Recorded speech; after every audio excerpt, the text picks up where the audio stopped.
Hi, slightly different location here because it's late and I don't want to wake up others. So, one thing I've noticed since the inauguration is, well, not since the inauguration, since the election, is that Trump supporters have been very, very smug. They've been very, just very pleased with themselves, you know. I think it's this idea that, like I said earlier, the Democrats made serious mistakes. I think they had a premature sense of victory at that convention in Chicago, and so there is a sense of Trump supporters saying, "Oh, look, we told you so," or kind of jumping um, on that sense of disappointment. Um, it's palpable. This isn't. I don't really see it as optimism. I guess there's optimism there. I think it's misplaced optimism. Guess they have optimism, but I just see it as kind of smugness, like, oh, we've won, and they're kind of rubbing it in. In uh, the last time Trump won in 2017, there was all those memes going around about liberal tears, and there was a famous one of a young woman who was kind of reacting the strong way. I think it was in New York City, and she was kind of in a public square and crying. And whether she put that on or not, I don't know, but it became a viral meme. Um, this time round, it's similar, but it's you know the divisions in America are as deep as they've ever been, and I am absolutely convinced that Trump's going to do nothing to bring the country together. I mean, what will probably happen is his supporters will become, a lot of them will become even more entrenched in their support for him, and his critics will become emboldened and vindicated by his rhetoric and actions. Donald Trump is not a unifying figure. This is a man who would deny federal aid for those who didn't support him. That's the way Donald Trump thinks. I mean, remember before he got into politics, he was famous for firing people. The Trump world is all about power for power's sake. And that's one thing I loathe Donald Trump because I think he has no moral integrity whatsoever. Um, you could say that every president has had moral flaws and done morally questionable things, but I really do think Trump is in a league of his own. Um, I mean, even someone like Richard Nixon, who was very corrupt, and certainly his campaigns in Southeast Asia were very gravely morally questionable. Nixon was a statesman in a way that Trump isn't. I can't see Richard Nixon spouting off about telling the Canadians they should be a state and talking about renaming the Gulf of Mexico and all the rest of it. Just Donald Trump is unique in this sense. Previous presidents had gaffes. I mean, Biden certainly, Gerald Ford, George W. Bush. They often put their foot in it, but one didn't get the sense of a maliciousness there or a vindictiveness. There's something forly nasty about Donald Trump. Um, and I've often wondered about this support thing. I've mentioned earlier that it's obvious why the Democrats lost. I've never had an issue understanding why there is hostility towards Democrats. But I admit I've found it a bit harder to understand why there is such gravitation towards Donald Trump as a person. I mean, I can understand someone disliking the woke left and all of that, but also not liking Donald Trump, just kind of being in a bit of a wilderness. But it's not that way. There's a lot of people that gravitate to him. And I wonder, is it this admiration of power for power's sake? Donald Trump is brash, he's arrogant, he's loud, um, he's rich, very rich. He's the wealthiest president ever. Um, so I think there's a sense of it's a very cynical thing. It's just this admiration of power for power's sake. John F. Kennedy was wealthy, but he had a moral authority that Trump just doesn't have. Um, I don't know. Every president, by definition, is powerful, but I just think there's something about. I mean, you see it with Elon Musk as well. It's a similar thing. Elon Musk says this, Elon Musk says that. Like there's such weight put into the validation of what he says, even though he spouts off a lot of rubbish. But what I want to out here. I'm not trying to get anyone round in my way of thinking. Okay, I think it's a waste of time with hardcore Trump supporters because I think they're beyond any level of objective thinking. I'm not talking about people who kind of lent him their support. I'm talking about hardcore fans, and I've had my share of them trolling my channel. What I would say to them is I wouldn't be too smug because as we've seen in recent years in American politics, anything can happen. So Trump's going to do, I was going to say he's going to serve this term. Well, we don't know that 100%. I mean, do we really know that his health is 100%? He could have a stroke in 2 or 3 years. There could be another assassination attempt. I actually hope there isn't, because as much as I loathe the man, I don't think that political violence should be normalized. And also, it would frankly just make him a martyr. And I don't think he deserves it. And it would, it would normalize political violence, and that cannot be, that would just lead the United States down a very dark path. So I hope that doesn't happen again. Um, but anything could happen. He could have a stroke, and then JD Vance is suddenly catapulted into the White House, and the Trump supporters might find that JD Vance doesn't live up to Trump. Um, the thing is, there was audible boos as Mike Pence arrived. But remember, the people that Trump has just pardoned were going through the Capitol shouting, "Hang Mike Pence." There is a fanaticism at Trump's base that is irrefutable. And you can get into whataboutery and say, well, the far left have extremism as well, and I agree. But the difference is it isn't around any presidential candidate. I mean, you can't say that there was ever a cult following around Joe Biden or Kamala Harris in the same way. And even Obama, in '08, yes, there was that a bit of a phenomenon around Barack Obama, but I don't think those people would have resorted to violence in the same way. I think there's something fundamentally dangerous about the Trump cult. I'm not talking about every Trump supporter. I'm talking about that hardcore um, component that is just, the sort of people that did do what they done on January the 6th. But one thing is, people are the right often say this has been overblown, it's been hugely exaggerated. Certainly, there's been far, far deadlier events in America. 5 people died, and most of them were the rioters themselves. Um, but lots of police officers were injured, and it's symbolic. It was an attack on the U.S. Capitol, the first time that had happened since the British, since we burned it down in 1814. I mean, even in the Civil War, that didn't happen. So I think that is very significant. Even Douglas Murray, who, in my view, was far too late in condemning Trump, even he conceded that as he put it, it wasn't what the Democrats say, but it wasn't nothing either. So he was basically conceding that it was a serious thing. Um, like I say, there's been far deadlier events, not least the many mass shootings that have happened in recent years.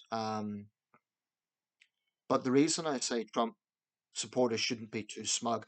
By the way, I'm not talking here about the likes of Sky News Australia who are just they're just basically sycophants. I mean, I think I would single them out particularly for being absolute sycophants. Even GB News doesn't go that far. Sky News Australia is just like a Trump propaganda outlet. Had this ridiculous video attacking Biden and Harris. But the point I would make there is Biden and Harris were at the inauguration. The Democrats done what Donald Trump didn't do 4 years ago. They respected democracy. Went to see him sworn in as president because he won the election. They respected that. So for Trump supporters to be smug about this, I would say you can mock the Democrats, but at least they respect democracy. At least they respect the fact that Trump won. Trump utterly failed to concede defeat in 2021. He was too cowardly to concede defeat in 2021 because of this mindset he has: never, ever, ever concede defeat, never, ever, ever show humility. You see, Trump sees that as strength, and I suppose it works with his base, but the rest of the world sees it as just arrogance and bombast. This idea that isolationism would make America stronger again, we'll see what happens. suppose you could argue that Trump's flip-flopping and his erratic nature can confuse enemies of the United States. I suppose there might be something in that. Um, but the flip side of that is it also disillusions allies. So you might say being warm with Putin one day and cold with him the next is a good strategy. But then on the very day of the invasion of Ukraine, saying that's a genius move by Putin, what does that do for the morale of the Ukrainian people when a former American president is coming out with that? So is this approach, you know, of sort of offsetting enemies but disillusioning allies? I don't know. I'm not convinced it's the best approach. Um, if Trump stands up to China, good. I've no issue with that. I'm open-minded enough, even for someone I abhor, to welcome anything that he does do that's positive. But so far, he's pardoned violent insurrectionists. Um, he has insulted allies, and he's proposing mass expulsions, which, like I said before, I don't think is realistic. Um, but on a domestic front, a lot of the things that Trump has promised to his supporters, I think they're going to find it isn't necessarily going to happen. Also, there's already signs of tensions between Trump and Musk. On the surface, they have a united front, but already there's angry tweets going on. Even before Inauguration Day, Trump had an angry rant about, you know, I appreciate his support, but he should remember who the president is. So I don't know if Trump supporters will then turn on Musk and then Musk will turn on Trump. Remember, Elon Musk is a very powerful individual, very influential individual. If Trump throws him under the bus, he certainly has the influence and power to turn on Trump. Look at the sort of reshuffles that was going on in the last Trump administration. More, as far as I know, than any other first term, like one term president at that time in modern times. I would not at all be surprised if some of these cabinet appointments, if they are indeed confirmed, disappear within a year. Because the last Trump administration, it was happening all the time. I suppose the difference now is his cabinet picks this time round are even more extreme. Some of them are half decent, like Marco Rubio, but there's signs that Rubio is going to abandon his internationalist approach and go more for the isolationist Trump approach. So even there, um, the point about Trumpism is we know that he is a demagogue. We know that he pledges all sorts of things. Um, but we also know that he has an erratic nature, and there's a lot of unpredictability with Trump as well. So these Trump supporters who are being really smug right now, and they're laughing at the Democrats and all the rest of it. They might find they themselves, you know, if their own situation improves, then they're going to feel vindicated. But they might find that actually big corporations are going to get better off. There's going to be tax breaks for billionaires. They might find that that doesn't trickle down. They might find that their own lives don't necessarily improve. And I should say, one of those rioters that Trump pardoned, she'd been jailed for 60 days. To her credit, she actually admitted what we'd done was wrong and she rejected the pardon. But she's one of the few that had any sort of introspection. I think these people are dangerous now. They're probably not going to go out and commit violence now that their cult leader is in power. But what happens in 4 years? I honestly think with Project 2025 and the way that this is the whole Red Teaser thing, I don't want to sound like a conspiracy theorist, but if Trump steps down in 4 years, it will be because legally he has to, and he'll just be too tired to fight it. I think he himself might just say, okay, I don't want to do this anymore. But given what we know about Donald Trump, I wouldn't at all be surprised if there's some sort of dramatic turn of events where Trump tries to stay in power. Like he'll be 82 then, same age as Biden is now. Anything could happen. You know, um, I wouldn't at all be surprised if Trump tries to pull something like that. Or let's say Trump is incapacitated and then Vance becomes president, and maybe Vance tries to pull something.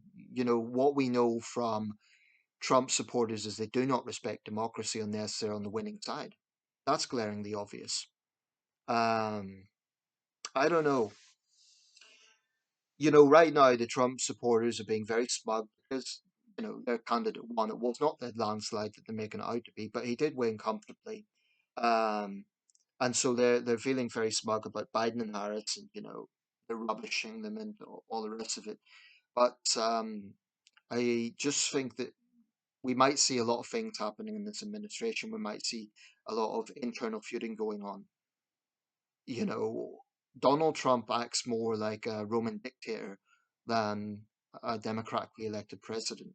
And I think he expects, absolute loyalty. And now you could argue every president does, but the way Trump goes about it is, well, we've seen it, and I think it was decent of Mike Pence to even show up, quite honestly, given that his life was threatened. He's far from my favorite person in the world. He's, pretty hardline conservative. I'm not. And he was a Trump supporter for a long time. Nancy Pelosi didn't turn up, given that her life was threatened, given that her husband was actually attacked by a Trump supporter. I don't blame her for not showing up.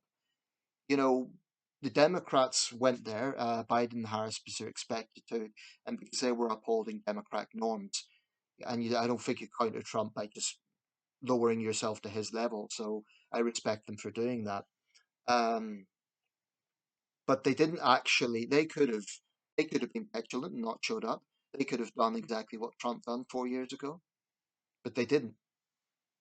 So they understand the importance of having a continuity, the importance of respecting democratic norms that Donald Trump doesn't. Um, I think the man is an absolute disgrace. The fact that he's pardoned the violent insurrectionists just says it all. Um, like I said, I don't think they're going to necessarily go out and commit violence because their leader is in power. But what if Trump fails to do everything he says? What if he doesn't deport 11 million people? Right? They're going to think, oh well, he's let us down. You know, they might even turn on him. I don't know. There's just so much uncertainty with Trumpism. Um, but right now, they're being very smug and they're being very. They shouldn't be, because anything can happen. They might find that he doesn't live up to their promises. They might find that there's internal feuds going on. They might find that Elon Musk turns against Trump at some point. We just don't know what will happen. But if you're struggling American and you voted for Trump for that reason, I don't see how tax breaks for billionaires is going to help an ordinary person. You know, you can get into conspiracy theories about the deep states and all the rest of it, but we'll see. I could be wrong. Maybe Trump will pull an economic miracle. Maybe it'll be a golden era. But there's so much that comes out of Trump's mouth that is BS. Time will tell. Um, it goes without saying that, on the domestic front, next mass shooting, you could be damn sure Trump will say how awful it is, offer thoughts and prayers, and do nothing, which is true of the Republican Party more generally. But the fact that you have someone like RFK Jr. in charge of health, his attitude to vaccines, if there's another major pandemic, and actually there was a bird flu strain found, I understand, at a farm in Louisiana. I hope that's contained. But if that gets out of hand, when you have that sort of way of thinking in a cabinet post, I don't know, I think it's dangerous. Um, you have Tulsi Gabbard, a Putin apologist and a sad cheerleader in charge of national security. I don't know. I just think that so much for America first. That isn't putting America first. That's saying let's kowtow to Russia. It's all very well saying let's stand up to China, but what about Russia? I mean, something very strange has happened in the Republican Party. Once upon a time, patriotism to Republicans meant understanding hostile foreign adversaries, not pandering to them. And yes, China is a hostile foreign adversary, but so is Russia. Anyway, I'll wrap this up, but um, I've had a few Trumpian trolls on my channel. Whatever. We'll see what happens in 4 years. I sincerely hope the Democrats get their act together, learn from their mistakes, and get back into power. Because I think fundamentally, when the Democrats are in power, ordinary Americans, on balance, definitely do better. This is not to say the Democratic record is perfect, far from it, but I believe that fundamentally, and I'd say the same thing for the Labour Party in the UK, they are fundamentally motivated by individual and community welfare in a way that Republicans are not. I think Republicans have some good values, but they also, they, like the British Conservatives, look at power for power's sake. They look at it as, well, we'll embolden corporations and that will trickle down and help the poor. And I just think that the Democrats have the heart in the right place in a way that not the Republican Party, I'm not sure that it does. Individual Republicans have decency, at least the ones that aren't sucked up by the Trump cult. But I just think that when I look at Trumpism, I think it's about power, power, power, bombast at any cost. To hell with compassion. Compassion is weakness. I think that's how they see it. I really do think that when they gloat about the Democrats, I think that it's going beyond just criticizing woke ideology, which I also criticize. It's getting to a point of, you know, talking about crisis actors. People who survive mass shootings are crisis actors. There's something very, very unhinged about that Trump cult, which I abhor. Um, and what Donald Trump has done is normalized extremists. He's had people like Laura Loomer in his inner circle. He has emboldened the far right, without question. This doesn't mean that everyone who supports Trump is a racist. And, it's very true that he has minority supporters and women supporters. That is very true. I'm not even sure that Trump himself is necessarily a hardcore racist. I think he's definitely pandered to racists. He's definitely pandered to racism. I just think that Trump's a demagogue. I think that he will rile up any crowd if it suits him. I honestly think Donald Trump's the sort of person who, put it this way, had he been the mayor of a town in the deep south 100 years ago, he would be inciting the mob to lynch a black person. That is the sort of person Donald Trump is. He's fanning the flames. He is inciting hatred. There is no question about it. By vilifying every immigrant. The sort of erratic rants that he comes out with have no nuance, no balance, no caveats. It's just it's just hit mongering. Anyway, I'll wrap this up. But I will say one last thing. I do not say that everyone who voted for Trump is a bad person. I'm sure there's lots of decent Americans who were fed up with the Democrats and they genuinely believed that they had no other choice. I think they made a serious mistake. It's not my choice, of course, I'm an outsider, but America can't have it both ways. I'll actually round up with this point. On one hand, you can't talk about making America great again and making America so powerful and respected around the world, yet simultaneously say, oh, but this is none of your business. Stay out of our presidential election. The point about this is the American presidency has a direct impact on the rest of the world regarding tariffs and trade and geopolitical relations. So you can't have it both ways. If you're a superpower, and the United States is the foremost superpower in the world today, then that comes with responsibility. And Donald Trump can take this isolationist approach, but you can't then talk about American exceptionalism and how powerful America is if America's turning its back on the world. You can't have it both ways. I mean, you demand respect, but it works both ways. The more Trump insults allies, some may respond with fear, but I think the correct approach is to push back and say, actually, um, you're powerful, but we're not going to just take that.